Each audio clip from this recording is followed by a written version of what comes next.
It was an L.I.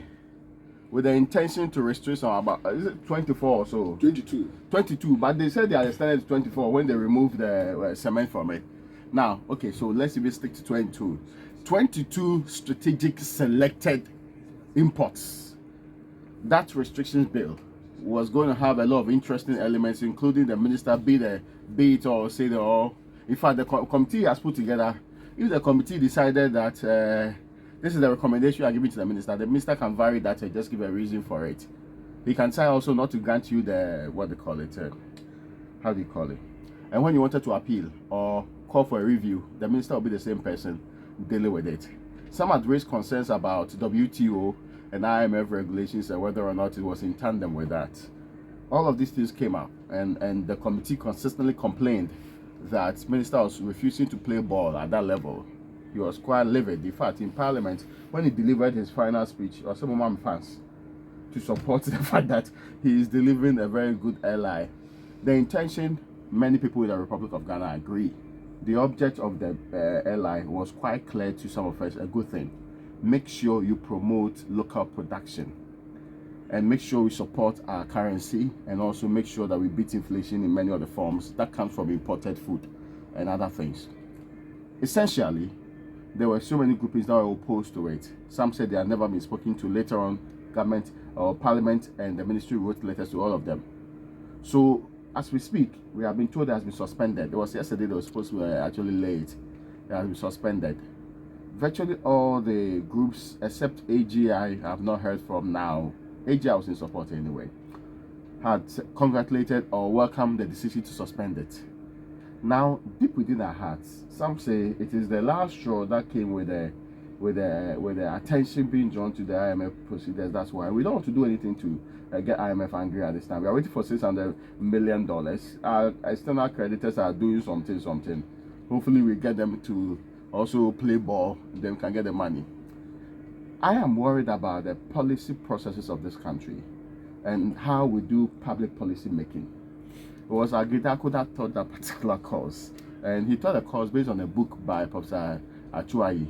It talks about angels, demons, and all whatever in the policy making process. It appears whichever process we took this bill, this L.I. through to arrive where he had, there had a lot of defects that some people should have identified and notified it before even the public got to know about this. Why that did not happen is where my problem really is. Have we become so incompetent in our public service that we can let such a legislative instrument go through the processes and be defended by the people, some of them including very serious lawyers, including the substantive minister of trade and industry? Look, Raymond, this is obvious. We didn't think through it properly.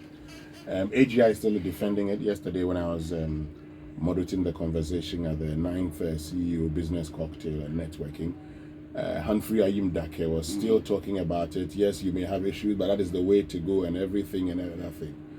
I think that it's obvious we don't have the capacity.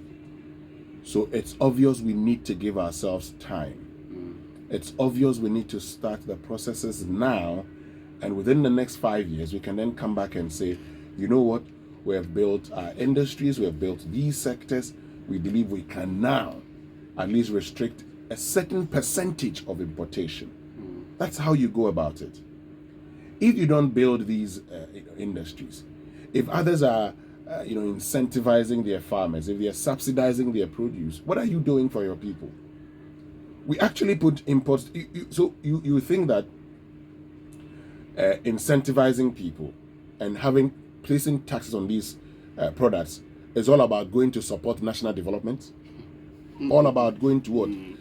Going to the national budget? Of course, these taxes will support national development. How about giving part of these taxes to the very persons who are engaged in that sector to enhance their capacity so they can actually even pay more money to the states? When you say, they say, do you want us to go and segregate money? No. We're not saying, but we are saying, because at the end of the year, at the beginning of the fiscal year, you'd have projected how much you're going to get from import duties. Based on how did you do those projections? Based on the projections, set aside a percentage to boost local capacity production. Then you have proof to show that you're doing something. Replacing them. Yeah, we don't do anything now. We turn around and come and say, oh, we'll do this, we'll do that. And the minister who says he doesn't even understand what inflation is, ends up by saying we should give him funds. I think, it still goes back to whether or not this was well thought through. From where I sit, it just came up. I don't know, it just came up. An array. This thing just became like an issue when they wanted to lay it. Because otherwise, there should have been like prior conversations. We should have started talking about this a long time ago. But the question I have is, are we suspending this because of IMF? Or we truly are doing this because we want to further the conversation? No, because this is a listening government. You see, that was Listening not government listening to the people. Ray. And the people have great concerns. The voice of the people is the voice of God. You see, so is it a majority thing now, or they are listening to Ghanaians and pausing so that they can go back to the table? And do you understand? Yes. I have a feeling that this is purely IMF. Somebody forgot that there was a condition in that package.